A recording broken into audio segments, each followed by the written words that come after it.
നമസ്കാരം. റാഫ് ഫുട്ബോളിലേക്ക് അവർക്കും സ്വാഗതം. ഗംഭീര വിജയം 3-0 വിജയം മയോർക്കയ്ക്ക് മേൽ നേടിക്കൊണ്ട് FC ബാഴ്സലോണ ലാലിഗയിൽ 1-ാം സ്ഥാനത്ത് തുടരുകയാണ്. സൂപ്പർ താരങ്ങൾ ഗോളടിച്ചു. റോബർട്ട് ലെവൻഡോസ്കി ഗോളടിച്ചു. ലാമിനെ യമാൽ അവൻ്റെ മിന്നും ഫോം തുടരുകയാണ്. കളിയിൽ മാൻ ഓഫ് ദി മാച്ച് അദ്ദേഹമായിരുന്നു. ഡാനി ഓൽമോയുടെ ഇരട്ട അസിസ്റ്റിൽ പിന്നെ ബെർണാൽ ഗോളടിച്ചു. അതൊരു വലിയ സന്തോഷം. മടങ്ങി വന്ന താരമിത ഗോളും അടിച്ചിരിക്കുന്നു. ആരാധകർ ഹാപ്പിയാണ്. 3-0 വിജയം FC ബാഴ്സലോണ നേടിയിരിക്കുന്നു. ബാഴ്സയുടെ മൈതാനത്ത് വെച്ച് നടന്ന മത്സരത്തിൽ അവരുടെ മുന്നേറ്റങ്ങൾ നയിച്ചുകൊണ്ട് ആദ്യ 11 റോബർട്ട് ലെവൻഡോസ്കിയും മാർക്കസ് റാഷ്ഫോർഡും ഓൾമോയും ലാമിനെ യമാലും ഒക്കെ ഒരുമിച്ചാണ് ഇറങ്ങിയിട്ടുണ്ടായിരുന്നത്. തീർച്ചയായിട്ടും ബാഴ്സയെ സംബന്ധിച്ചിടത്തോളം അവർ ആധിപത്യം പുലർത്തിക്കൊണ്ട് തന്നെയാണ് കളി തുടങ്ങിയത്. കളി അരമണിക്കൂർ പിന്നീട് തന്നെ തൊട്ട് മുമ്പ് റോബർട്ട് ലെവൻഡോസ്കിയുടെ ഗോൾ പിറന്നു.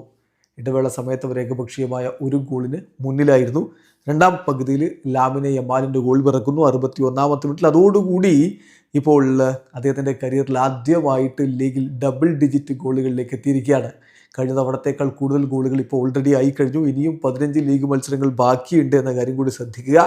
ഏതായാലും യമാൽ ഇത്തവണ പൊളിച്ചടുക്കി മുന്നോട്ട് പോവുകയാണ്. കളിയുടെ അവസാന ഘട്ടത്തിൽ 83-ാമത്തെ മിനിറ്റിലാണ് ബെർണാലിൻ്റെ ഗോൾ പിറക്കുന്നത്.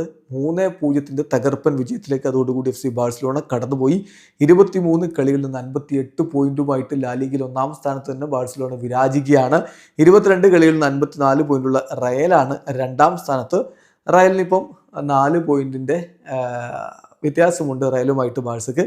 പക്ഷേ നാളത്തെ റയലിൻ്റെ മത്സരം വലൻസിയക്കെതിരെ അവർക്ക് വിജയിക്കാൻ പറ്റുകയാണെങ്കിൽ പോയിന്റ് ഡിഫറൻസ് വീണ്ടും ഒന്നായിട്ട് കുറക്കാൻ പറ്റും. ഏതായാലും ലാലിഗയിലെ ടൈറ്റിൽ റേസ് വലിയ രൂപത്തിൽ കനക്കുന്ന ഒരു കാഴ്ചയാണ് നമ്മൾ കാണുന്നത്. ലാമിനെ യമാലും മറ്റ് യുവതാരങ്ങളൊക്കെ മിന്നും ഫോമിലുള്ളത് ഹൻസി ഫ്ലിക്കിനും സംഘത്തിനും ഒരു ആശ്വാസം തന്നെയാണ്. ഇവിടെ അവസാനിക്കുന്ന ഫുട്ബോൾ ലോകത്തെ കൂടുതൽ വിശേഷങ്ങളുമായി റാഫ് ടോക്സിൽ എത്താം.